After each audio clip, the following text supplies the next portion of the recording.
चलिए आगे बढ़ेंगे और अब बात तीसरी बड़ी खबर की करेंगे, जहां छत्तीसगढ़ में मंत्रिमंडल विस्तार के बाद प्रदेश में सियासी पारा हाई हो गया है। कांग्रेस प्रदेश अध्यक्ष दीपक बैज ने साय सरकार पर बस्तर की उपेक्षा करने का आरोप लगाया, तो वहीं भाजपा प्रदेश अध्यक्ष किरण सिंहदेव ने दीपक बैज को अपने संगठन की चिंता करने की बात कही है।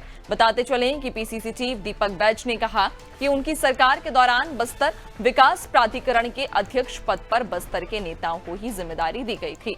दो मंत्री बस्तर से हुआ करते थे, लेकिन भाजपा में अब वरिष्ठ नेताओं की राजनीतिक हत्या करने का प्रयास सरकार कर रही है।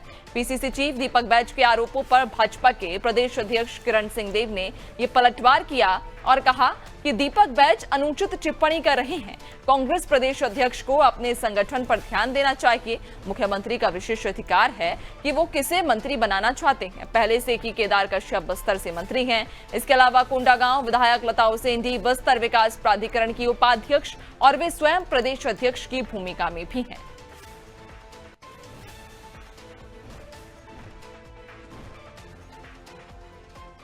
तो अब छत्तीसगढ़ में मंत्रिमंडल विस्तार को लेकर सियासत एक बार फिर से तेज हो गई है, जहां दोनों ही पार्टी अब एक बार फिर से आमने सामने नजर आ रही हैं। ज्यादा जानकारी लेंगे, सहयोगी कुलभूषण हमारे साथ में जुड़ गए हैं।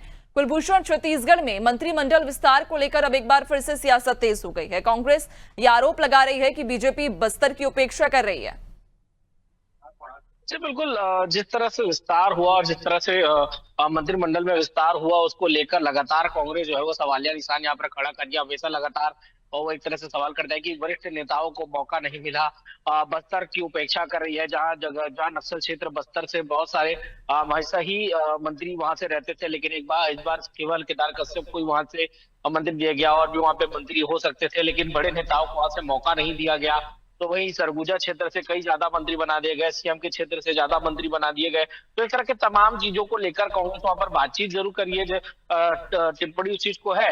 लेकिन देखिए, पिछले साल भी जिसका तर्ज भी लोग रखते हैं कि पिछली बार जब भूपेश बघेल मंत्री थे तो उन्होंने भी दुर्ग संभाग से ही सबसे ज्यादा मंत्री वहां से चुने थे मुख्यमंत्री होने के बाद। तो इस बार ये बात लगाई जा रही है कि इस बार जहां का मुख्यमंत्री वहां के ज्यादा मंत्री, इसी तरह की बातचीत है। लेकिन जहां तक देखा ये जा रहा है कि इस बार केवल सिर्फ भाजपा में ये नहीं, बल्कि जितने भी मंत्री चुने गए हैं सभी नए चेहरे हैं, सभी को नया मौका दिया गया है।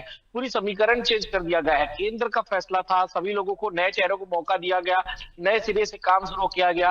अब तक छत्तीसगढ़ में जिस तरह से कार्य होते आ रही थी, पुराने बैठे हुए थे, नए लोग आ नहीं रहे थे, काम हो नहीं रहा था, वही मंत्री थे, वही चेहरे थे, लोग उनके पास भी, लोगों को भी कुछ नया चाहिए था।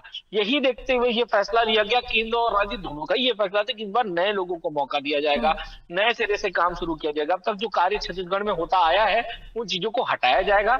जो वरिष्ठ है उनका हो गया, वो 3 से 4 बार वो मंत्री बन चुके हैं। अब नए लोगों को मौका देने की पारी, और यही वजह है कि नए लोगों को मौका दिया गया है। और अभी देखा जाए कि पिछले 2 सालों में कार्य भी काफी अच्छे इस तरह पे हो भी रहे हैं। हालांकि कांग्रेस ने सवाल जरूर उठा दी है, लेकिन कोई बड़ा तुर्क इसमें नहीं बनता है, क्योंकि भाजपा का भी कहना है कि जब आप मुख्यमंत्री थे तो आपने भी कई अपने बड़े दिग्गज नेता थे, जैसे सत्यनारायण शर्मा हो गए, धनेन्द्र साहू हो गए, ऐसे कई बड़े नेता थे जिनको कांग्रेस ने भी पीछे कर दिया था। तो जब आप कर सकते हैं, जब आप नए लोगों को मौका दे सकते हैं, तो फिर हम क्यों नहीं जी। बिल्कुल, यानी कि कहीं ना कहीं अभी कहा जा सकता है कि छत्तीसगढ़ की सियासत में अब एक बार फिर से उबाल आना तय है और इस बार अब विपक्ष कहीं ना कहीं मंत्रिमंडल विस्तार के मुद्दे को भुनाने की कोशिश में पूरी तरह से जुटी हुई है। बहुत शुक्रिया आपका जानकारी साझा करने के लिए।